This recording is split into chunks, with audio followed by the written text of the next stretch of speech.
என் நெஞ்சத்தில் வஞ்சங்கள் இல்லாதவன், வீண்வம்புக்கும் சண்டைக்கும் செல்லாதவன், கைகட்ட. ப்ரோமோ ஒன்று வந்து விஜய் டிவி அவங்களுடைய யூடியூப் சேனலில் ரிலீஸ் பண்ணியிருக்காங்க.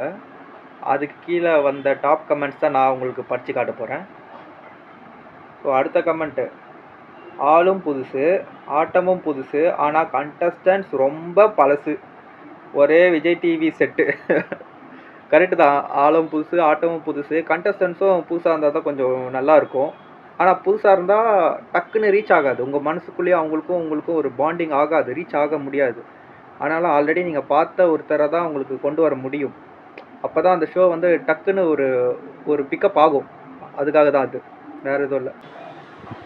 நேற்று சேது அண்ணா ப்ராக்கெட்டில் விஜேஎஸ் யதார்த்தமாகவும் சாதாரணமாகவும் நிகழ்ச்சியை நடத்தி பேசிய விதம் அருமை. நான் சொன்னல அதே தான்.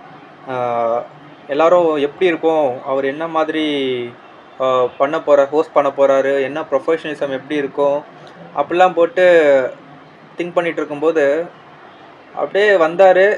காமனாக எல்லோரையும் பார்த்து பேசிட்டு எல்லாமே ஒரு எளிமையாக இருந்தது. அவர் மனசில் என்ன நினச்சாரோ அதை அப்படியே பேசின மாதிரி இருந்தது. நேற்று நடந்த விதம் எல்லாமே எல்லாருக்குமே பிடிச்சிருக்கும். ஏன்னா மக்கள் செல்வன் வந்து அப்படி தான் இருக்கணும், இருப்பார். அந்த மக்கள் செல்வன் விஜய் சேதுபதி வந்து அவர் அந்த இடத்துல காமிச்சிட்டாரு. அது நல்லா இருந்தது உண்மையிலேயே. அடுத்த கமெண்ட்டு, சேதுனா host was just awesome, he is speaking casually, not over buildup and perfect. 100%. Okay அதான், ஓவர் பில்டப்லாம் எதுவுமே கிடையாது. ஆக்சுவலாக அவர் நினச்சா ஓவர் பில்டப் பண்ணலாம், ஓவர் பில்டப் பண்ணால் கூட நல்லா தான் இருக்கும். ஆனால் அவர் அதெல்லாம் பண்ணாமல் இன்னும் நல்லா இருக்கிற மாதிரி போஸ்ட் பண்ணிட்டார். இதுதான் அவருடைய ஒரு ஸ்ட்ராட்டஜின்னே சொல்லலாமே. அடுத்தது, அன்ஷிதா இருக்கனாலத குக் வித் கோமாளியை நான் பார்க்கல, கருமோ அது இங்கேயும் வந்துடுச்சு, அதுவும் அந்த அர்ணவ் கூட வந்துடுச்சு. யார் இந்த அன்ஷிதா? ஆக்சுவலாக நிறைய பேர் என்ன சொல்கிறாங்கன்னா, இன்றைக்கி வந்து ஒரு எவிக்ஷன் இருக்குது, இந்த எவிக்ஷன் வந்து யாருன்னு ப்ரிடிக்ஷன் பண்ணிட்டாங்க. மேக்ஸிமம் இவங்க ப்ரிடிக்ட் பண்ணுறது உண்மையாக தான் இருக்கும். அவங்க யாருன்னா அன்ஷிதா. இவங்க மேலே எதற்கு இந்த எதிர்ப்பு அலைகள் வருதுன்னு எனக்கு தெரியவில்லை. நிறைய பேர் எதிர்க்கிறாங்க. அன்ஷிதா தான் இந்த வாட்டி ஃபஸ்ட் எவிக்ட் ஆக போகிறாங்கன்னு சொல்கிறாங்க. பார்க்கலாம்.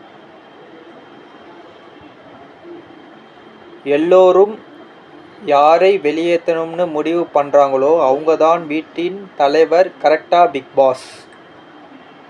ஸோ இப்படி தான் அமையும்னு எனக்கு தோணுது. ஏன்னா எல்லாரையும் வச்சு ஒருத்தரை எவிக்ட் பண்ணுன்னு சொல்லி ஓட் பண்ணி நம்மளாம் நினைப்போம், சார் என்னடா இப்போ தான் ஸ்டார்ட் ஆகிடுச்சு, அதுக்குள்ளே டக்குன்னு ஒரு லிஃப்ட் ஆகுது ஷோ, உடனே டக்குன்னு ஒருத்தர் எவிக்ட்னா. காலையில் எனக்கு இந்த நியூஸை பார்த்தோன்னே என்னடா நடக்குதுங்க, ஒரு ஸ்டார்டிங்கில் அப்படியே அந்த பீக் ஏறிடுச்சு, டக்குன்னு ஷோவோட பீக் ஏறிடுச்சு.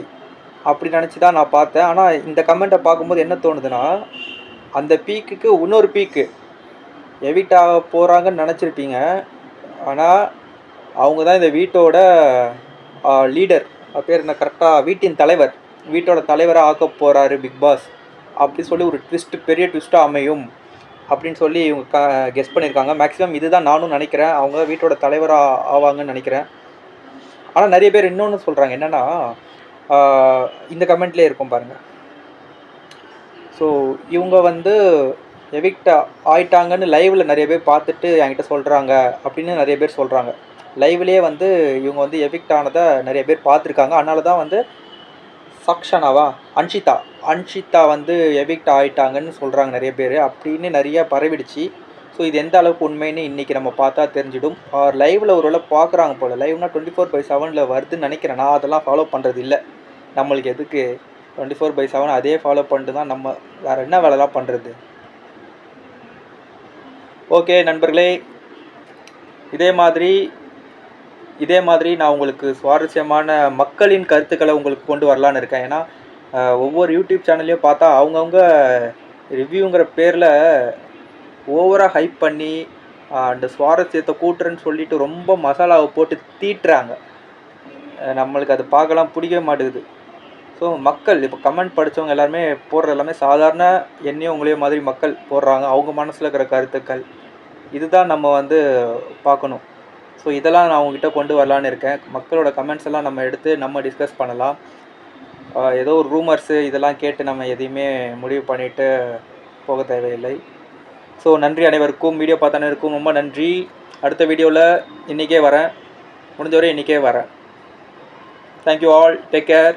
முடிஞ்சால் லைக் பண்ணுங்கள், முடியலன்னா ஷேர் பண்ணுங்கள், ரொம்ப முடியலன்னா கமெண்ட் பண்ணுங்கள், ரொம்ப முடியலன்னா எனக்காக முடிஞ்சால் சப்ஸ்கிரைப் பண்ணுங்கள். தேங்க்யூ.